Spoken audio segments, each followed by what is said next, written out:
Ready? Fiction, fact, and fallibility. To sit back, drink one's tea, and think about the concerns of the day may have been a fashionable pastime for early 20th century French neurotics with asthma, but would never have been entertaining enough for I.B. Singer. To have kissed Aunt Leonie's bony forehead, having been careful in the process not to have disrupted her hairpiece, may have entertained the son of a French doctor, but would never have stirred the libido of the man who knows Shosha so well. Just think what may have occurred if that poor innocent girl from Poland could have encountered Aunt Leonie in her bed, who would only have been able to express her tiresome ethics to the girl as she called for Francoise to explain the presence of this peasant from Warsaw. Ali Baba and the 40 Thieves would have to have waited as Shosha would have delighted in the warm baked smells of Aunt Leonie's room, sitting on a flowered quilt stitched by a conscientious French aristocrat who was apt on occasion to give donations to the needy. And while Shosha would be explaining how her mother neglected her and wished she were dead, Aunt Leonie would be getting her purse of coins ready for the weary traveler who traversed time and space to end up in a house on the Rue d'Esprit in vague and shadowy Cambrai. "Where are you from, my girl?" Aunt Leonie would venture as Shosha stood before a dresser loaded with religious paraphernalia. Just want to look at the picture. "I live on Krochmalna Street in Warsaw," Shosha would reply, adjusting her rag of a dress. "Warsaw? Where is Warsaw?" Francoise would exclaim, making everyone in the room aware of her peasant's common grasp of geography. "Why, my dear Francoise? It's in Poland. Do I have to tell you everything?" Aunt Leonie would dart back, putting Francoise neatly in her place. "Why, Madame knows everything. Madame is worse than the X-rays," Francoise would add, quickly adjusting her cap of lovely spun sugar. "Francoise, tell that whimsical nephew of mine that I have found a new playmate for him, and that she'll be out near the hawthorn bush waiting to be entertained after he's finished daydreaming over that ridiculous cup of tea of his," Aunt Leonie would command with a confident air of assuredness, giving her unannounced newcomer hope for brighter things. Sometimes I wish that my own aunt could have been more like Aunt Leonie, especially on Thanksgiving, when I and my family would go to her house, only having to end up eating off her pottery class failures instead of plates that bore illustrations of Ali Baba and the 40 Thieves. And perhaps if my aunt had adopted Aunt Leonie's ways, she would have served asparagus as a side dish instead of sausages. Maybe she could have been a bit more interesting on those occasions. I don't know. She could have at least talked to herself when no one was around for fear of getting blood clots in her throat.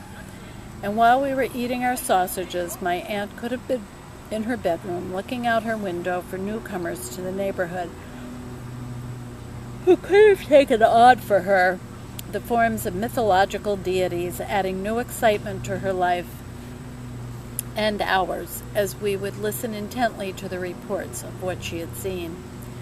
After all, what harm could there have been on those times if my aunt had only adopted some of the characteristics of a figure who was based on the true life sufferings of an ailing asthmatic? And what do the caricatures of Aunt Leonie and Shosha represent but archetypes of human fallibility expressed to an exaggerated degree? What can be said of human fallibility except that it is accepted in varying degrees in every day of life and expressed often through fictitious characters who sometimes remind us of people we know? Human error plays a significant role in most forms of literature.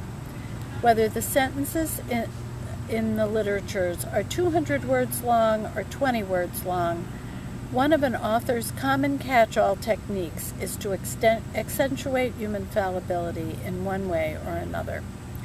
How interesting would Aunt Leonie have been if she had never talked to herself for hours for fear of losing the blood circulation in her neck? How interesting would she have been if she had never spent time looking out her bedroom window so that she could see who her social equals were entertaining. And no one would have been able to pay attention to her at all if she had never spoken badly of Francoise behind her back. Would Shosha have been able to evoke sympathy from anyone if she had never lost the money her mother would give her to go to the market? And no one would have been able to pay attention to her at all if she had never made mistakes in her speech. I suppose that my own aunt wouldn't have been any kind of character at all if she had never been fallible enough to have served sausages on Thanksgiving instead of asparagus. My aunt would probably have gotten a lot less attention too if she had followed a more traditional avenue by having served her dinner on fine bone china instead of pottery class rejects. All of the details that compose fictitious characters are drawn from true life more or less, and merely serve to arouse an age-old archetypal feeling in human beings of their own fallibility. Patterns of flawed behavior are familiar to people in unconscious ways, which are resurrected and identified with when they are once again experienced through fictitious characters in literature. And what is the goal of the writer but to be able to strike a vein in his readers which will resurrect these age-old feelings which have gained power through their constant repetitions from generation to generation. Fallibility, as depicted through literature, is only one of a number of archetypal behavior characteristics which can be detected. Literature is also only one medium among many through which archetypal themes speak. There are many art forms that may evoke feelings which the onlooker may not understand. As experienced through literature, these feelings can either be positive or negative in nature. Sometimes these feelings are not understood immediately because they have abruptly been resurrected from the unconscious. Some of these feelings are experienced several times in the same day by hundreds and thousands of different people. True meaning in art is constantly fluctuating. There are many factors which may determine what means what at different times of the day and year. There are times in the day and year when the ability to appreciate things changes considerably. How many times have you found yourself looking upon a subject favorably, a subject that you had previously paid no attention to, only to be able to vaguely remember that someone had been talking of this subject to you earlier in the week? It had been planted in your unconscious earlier in the week, and you had totally forgotten about it until some radio program that you had been listening to mentioned it briefly. Then, all of a sudden, you found yourself giving consideration to a subject simply because it was mentioned to you earlier in the week. It didn't particularly interest you when you had originally been informed of it. Only because this idea had been conscious at one point for a brief time in your week, you all of a sudden have a degree of appreciation for it. Sometimes remembering that something had been planted in your unconscious in the past is not always possible. The above instance is merely the simplest example of why people find meaning in things in varying degrees and at different times of the day and year. A more complicated example would have to include things that you appreciate for reasons that you cannot understand. Only when you are not able to determine where your appreciation for a subject or thing has come from is when the complexity of finding the impetus of that appreciation may very well mean that it is a hereditary or societal influence that caused you to have that appreciation. Perhaps if my aunt had had asthma or had been related to Marcel Proust, she would have developed an appreciation for asparagus as thick or thicker than her own arm. She may even have developed an appreciation for run-on sentences of up to 250 words long. Who knows?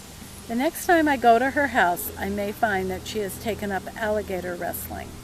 There's no telling what may happen next. I suppose Einstein was right. It's all relative. This is pretty good, Will. Yeah. Long time ago. Yep. but very good. 1981. So you were Yeah. like 20? 21. And you weren't taking a class or anything? You were just doing all this stuff on your own, right? Yeah. This is published by McGill University. Oh,